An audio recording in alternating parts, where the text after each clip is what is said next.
मानव सेवा ही जीवन का सर्वोत्तम कार्य है। सिवनी मालवा में समाज सेवा के क्षेत्र में पिछले कई वर्षों से कई लोग यह कार्य व्यक्तिगत या समूह में कर रहे हैं, लेकिन उनमें कुछ लोगों को हम जानते नहीं हैं एवं कुछ गुप्त रूप से समाज सेवा में लगे हुए हैं।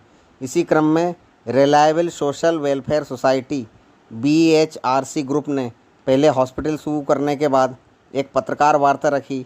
उसमें उन्होंने बताया कि समाज सेवा के विभिन्न क्षेत्र में सोसाइटी द्वारा किए जाने वाले कार्यों की डॉक्टर विशाल सिंह बघेल ने विस्तार से बताया। आज उन्होंने प्रस्तावित समाज सेवा के कार्य कर जहां सिवनी मालवा के लोगों के लिए एक आदर्श प्रस्तुत किया है, वहीं समाज के सभी क्षेत्रों में जैसे ग्रामीण क्षेत्रों में चाय पर चर्चा पर ग्रामीण समस्याओं को सुनकर उनका निराकरण में सहयोग करना, महिलाओं के स्वास्थ्य एवं रोजगार में सहयोग करना।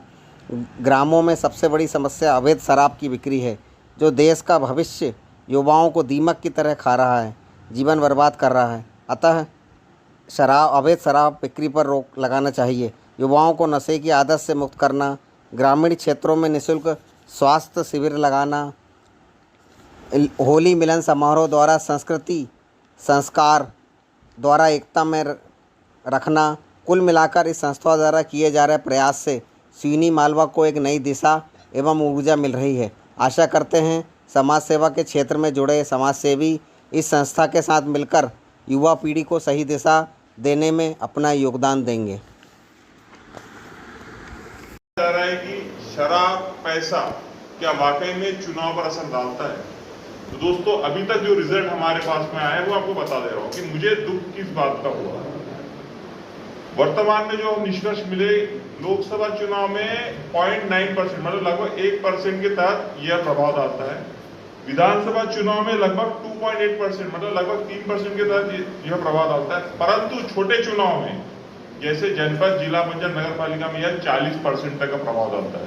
तो दोस्तों, यह अलार्मिंग साइन है और बहुत से रिसर्चर ने यह कहा है कि यह नीचे चुनाव से ऊपर चुनाव तक बढ़ता है। दोस्तों, अगर हम इस पॉइंट में जागरूक न हुए तो आने वाले समय में यह विधानसभा और लोकसभा में भी दारू और पैसा यह प्रभावशाली होगा। इसीलिए हमें इस स्तर पे ही इसको रोकना होगा। तो इसको रोकेगा कौन?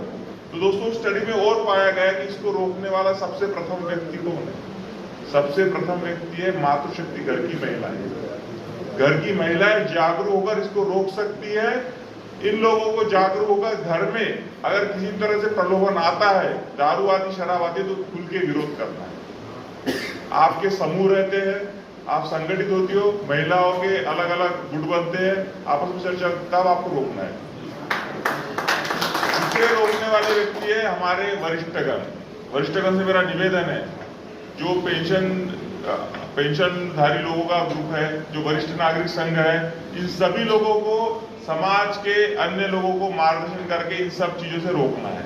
और तीसरा सबसे इंपॉर्टेंट वर्ग है युवा वर्ग, जो कि क्रांतिकारी है। सभी युवाओं को इसका खुल के विरोध करना है। सोशल मीडिया कहो, 4 लोगों के बीच में कहो, हर जहां जहां मौका मिले इस सब चीजों का विरोध करना है। जब यह विरोध की आवाज शुरू होगी, मैं यूथ इंडिया मूवमेंट का एक पार्ट हूं, जब ये धीरे से नीचे से आवाज शुरू होगी और ये क्रांति में बदलेगी, इन सब पे रुकावट होगी, ये सब पे रोक लगेगी, फिर गांव का कोई पैसे वाला पटेल या कोई पैसे वाला धनशक्ति व्यक्ति चुनाव में जीत पाएगा। एक योग्य कर्मठ व्यक्ति जो आम व्यक्ति है और भले गरीब हो, वो भी चुनाव जीत पाएगा। तो ये हमारे आज के कार्यक्रम का उद्देश्य था। दोस्तों, मैं अपने अनुभव के साथ अपने भाषण को विराम दूंगा। इस चुनाव में मैंने एक अपने करीबी मित्र है, जनपद सदस्य चुनाव था अभी सिवनी मालवा में, उनको मैंने एक शर्त रखी थी, मैं भैया अगर आप चुनाव में शराब और पैसा बांटोगे तो मैं आपके चुनाव में प्रचार नहीं करूंगा। तो उन्होंने कहा, डॉक्टर साहब इसके बिना तो चुनाव जीता नहीं जा सकता। तो ये स्टडी हमारे साथ चल रही थी, तो मैंने कहा था कि आप चुनाव में डिफरेंसेस लगभग 45 से 50% है, तो आप चुनाव आसानी से जीत जाओगे। सामने वाला व्यक्ति भले शराब या दारू बांटे, लेकिन आप मत बांटना। तो दोस्तों, मैं आपको बताना चाहता हूं कि रिजल्ट ये आया कि मेरा व्यक्ति मतलब मेरा जो मित्र है, उस व्यक्ति ने ना शराब बांटी ना दारू बांटा, उसे चुनाव जीता है। और बिना शराब दारू बांटे मात्र 28,000 खर्च करके जनपद चुनाव जीती। शायद ये 28,000 पूरे नर्मदापुरम संभाग में सबसे कम खर्चा किया हुआ होगा। ऐसी एक हमारी दीदी भी हरदा जनपद से चुनाव जीती है, उस महिला ने भी ना शराब बांटी है, ना पैसा बांटा है। तो मेरा कहने का तात्पर्य कि क्रांति यहाँ से शुरू करनी है। और दोस्तों, ये आज का कार्यक्रम मैं पूरी तरह सफल मानता हूँ कि इतने अच्छे वक्ताओं ने यहाँ पर भाषण दिया, लोगों में जागरूकता आई, और ऐसे ही कार्यक्रम आगे भी करते जाएंगे, जिससे हमारे नर्मदापुरम संभाग, सिवनी मालवा को इन सब चीज़ों का फायदा पहुंचे। और हमसे जितना बनता है हम जरूर करेंगे, लेकिन हमें एक अच्छे लोगों का गठबंधन जरूरी है। तो हमारे संस्था से आप जुड़े, अच्छे कार्यों में हमें सहयोग करें। मैं बहुत दिनों से अपनी वक्तृत्व कला, मतलब भाषण देने की कला, थोड़ी सी आउट ऑफ द ट्रैक जा चुका हूँ, फिर से ट्रैक पे लाना चाहूँगा। और आज इतने अच्छे भाषण जो हुए, मतलब दादाजी का भाषण हुआ, गुरुजी का भाषण हुआ, वकील साहब ने भाषण किया, उधर किसान संघ के इतने अच्छे अच्छे वक्ता आए थे, युवा आए थे। तो इतना अच्छा भाषण भी देने की मैं कोशिश करूंगा। धन्यवाद। जय हिंद, जय भारत। 2.5 साल पहले हुई कोरोना काल में आप सब लोगों ने बघेल हॉस्पिटल का नाम सुना, जाना, पहचाना। कहीं ना कहीं आपके रिश्तेदारों को, आपको वहाँ के कोरोना काल में सुविधा प्राप्त हुई है।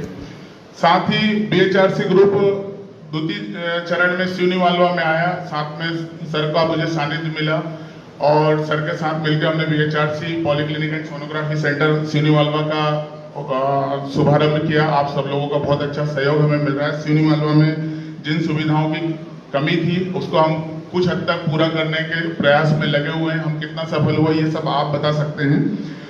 और साथ ही अगले पड़ाव में हम भोपाल की ओर अग्रसर हो रहे हैं और आप सबके आशीर्वाद से विगत 1 महीने के अंदर ही वहाँ भी हम हमारे BHRC हॉस्पिटल का शुभारंभ करने जा रहे हैं।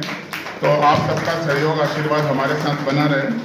साथ ही बघेल सर, हम और हमारी टीम का सोचना है कि समाज में जिस भी विधा में हम हैं, हम अपने कार्यों को बखूबी करते हैं, पैसा कमाते हैं, समाज से कुछ लेते हैं, बदले में हम समाज को क्या देते हैं। बस ये इसी सोच के साथ हमने रिलायबल वेलफेयर सोसाइटी का गठन किया, जिसमें हम समाज के लोगों से प्राप्त जो भी कुछ मिला उसका कुछ अंश उन्हें वापस एक सेवा भाव के रूप में हम लौटा सकें। इस सोच के साथ हमने रिलायबल सोशल वेलफेयर सोसाइटी की स्थापना की, जिसके अध्यक्ष हमारे डॉक्टर विशाल सिंह बघेल है और मैं युवा शक्ति का संरक्षक हूँ। हमारी आकांक्षा मैडम जो महिला शक्ति की संरक्षण है, और साथ में एक रक्तदाता समिति है जिसमें डॉक्टर नवोदित राठौर संरक्षक हैं।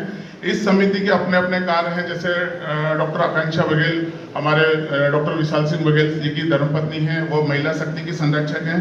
तो महिला शक्ति संरक्षक होने के नाते हम महिलाओं के स्वास्थ्य के साथ साथ उनको रोजगारोन्मुखी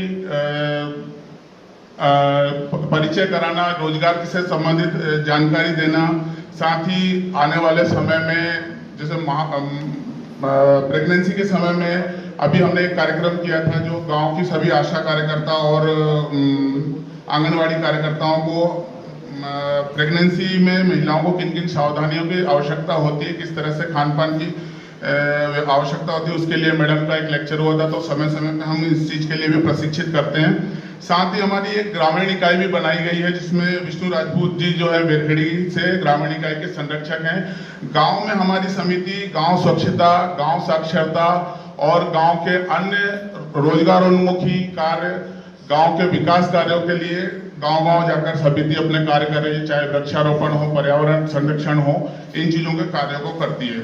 साथ ही एक वरिष्ठ नागरिक संरक्षक समिति का भी हमारी रिलायबल वेलफेयर सोसाइटी की तरफ से गठन किया गया, जिसके संरक्षक श्री हरिशंकर जी गौर हैं, जिसमें समय समय पर हम वरिष्ठ नागरिकों का जो रिटायर्ड कर्मी हैं, जो बुजुर्ग हैं, उनका स्वास्थ्य परीक्षण निःशुल्क शिविर लगाते हैं, जिससे उनके स्वास्थ्य का परीक्षण समय समय पर होता है। साथ ही उनके साथ में उनके विचार, उनके अनुभव साझा होते हैं जो वो हम युवाओं को देना चाहते हैं, समय समय पर उसका भी हमें मार्गदर्शन मिलता है।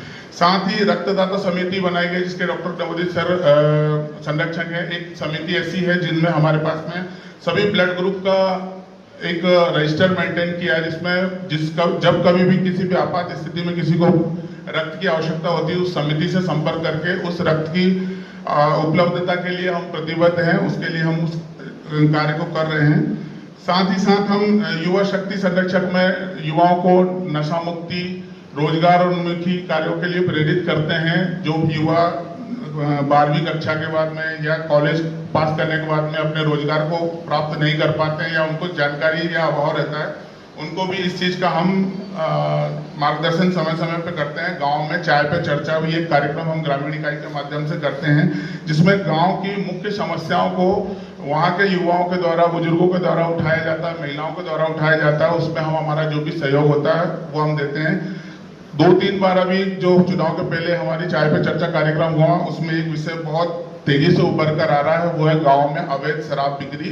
उसके लिए मैं आप सबका भी सहयोग चाहूंगा कि अपने अपने गांव में आप सभी लोग इस विषय पर थोड़ा सा ध्यान दीजिए, क्योंकि युवा पीढ़ी जो है बहुत ज्यादा नशे की गिरफ्त में जा रही है। अगर समय पे इसे नहीं रोका गया तो आने वाला समय हमारे लिए अंधकार का रहेगा। और जैसा कि हम कहते हैं कि अगर शराब पीने वाले अगर समाज में ज्यादा होंगे तो चुनाव के टाइम पे शराब लेने वाले भी ज्यादा उत्पन्न हो जाएंगे। इसकी ओर भी आप बहुत विशेष ध्यान देना चालू कीजिए। साथ ही साथ महिला शक्ति की तरफ से हमारी अध्यक्ष हैं कृष्णा व्यास दीदी, आज आई नहीं है, स्वास्थ्य कारणों से वो आ नहीं पाई है। युवा शक्ति के हमारे अध्यक्ष संगीत दुबे हैं। साथ ही महिला ग्रामीण इकाई में श्रीमती अनीता वर्मा जी हैं जो आज हमारे बीच में उपस्थित है। इन सभी का हमें समय समय पर सहयोग मिलता है और यह कार्य हम समिति के माध्यम से आप लोगों के सहयोग से करते हैं। बस हम आपसे यही अपेक्षा रखते हैं कि ऐसे कार्यक्रमों में आपकी सहभागिता हो, तो इस कार्यक्रम से जो चीजें बाहर निकल के जाती है वो समाज में लोगों तक पहुंचे, उसका एक सकारात्मक रूप हमें देखने को मिले। क्योंकि एक एक दिए से अगर हम दिए को जलाते चलेंगे तो निश्चित ही पूरा देश हमारा प्रकाशवान हो जाएगा। हम ये ना सोचे कि क्या होगा, आज ये कार्यक्रम कर लिया, इसमें कुछ होना नहीं। मुझे इस चीज का विश्वास है कि इसका परिणाम बहुत सकारात्मक आने वाला है। ऐसे छोटे छोटे प्रयास आने वाले समय में बड़े परिवर्तन को इंगित करेंगे। आप सभी का मैं बहुत बहुत आभार व्यक्त करता हूं। साथ ही एसडीएम कॉलेज के लिए भी मैं विशेष रूप से धन्यवाद करूंगा कि उन्होंने शहर से हमें हॉल की उपलब्धता कराई, मैडम ने अपना समय दिया और डायरेक्टर सर का भी हमें सानिध्य मिला। बहुत बहुत आभार, आप सभी का बहुत बहुत धन्यवाद यहाँ कार्यक्रम में उपस्थित होने के लिए।